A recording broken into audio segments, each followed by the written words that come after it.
লোকে আমাদের ত্রুটিমুক্ত করতে হচ্ছে। অন্নপূর্ণা যোজনা নিয়ে একটা বিভ্রান্তি তৈরি হয়েছে, এটা কাঙ্ক্ষিত নয়। আমাদের মুখ্যমন্ত্রী শুভেন্দু অধিকারী ঘোষণা করে দিয়েছেন আরো 50 লক্ষ মহিলা অন্নপূর্ণা যোজনায় আওতায় চলে আসবেন দুর্গাপুজোর মধ্যে। যারা প্রকৃত পাওয়ার যোগ্য, যারা ট্যাক্স পেয়ার নন, সরকারি কর্মচারী নন, যাদের সরকার থেকে অন্য কোনো রোজগার নেই, তারা প্রত্যেকে অন্নপূর্ণা যোজনার আওতায় আসবেন। কেউ বাকি থাকবে না, কাউকেই সরকার বাইরে রাখবে না। আমি সরকারের প্রতিনিধি নই, আমি দলের প্রতিনিধি। আমি সরকারের কাছে আমাদের সংকল্পগুলোকে মনে করিয়ে দিতে পারি।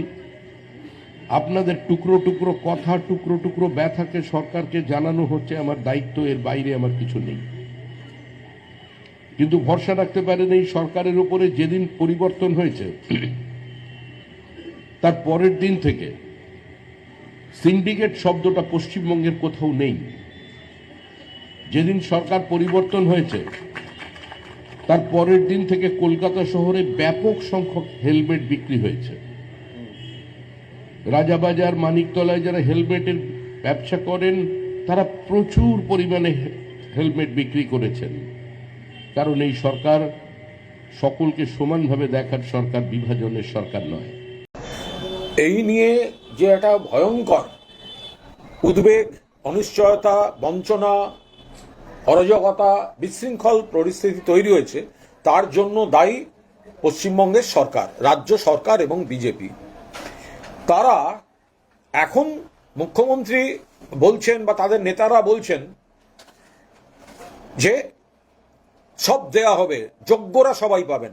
মুখ্যমন্ত্রী বলেছেন যোগ্যরা সবাই পাবেন। গতকাল অনারেবল চিফ মিনিস্টার মাননীয় মুখ্যমন্ত্রী বলেছেন একটু রেগে রেগে, একটু হুমকির মতো করে, যে সবাই পাবেন যোগ্যরা। এই যোগ্য শব্দটা কোথার থেকে আসছে? ভোটের আগে আসেনি কেন? আজকে যোগ্য, অযোগ্য, মাপকাঠি, ক্রাইটেরিয়া, কন্ডিশনস কেন আসছে কথাগুলো?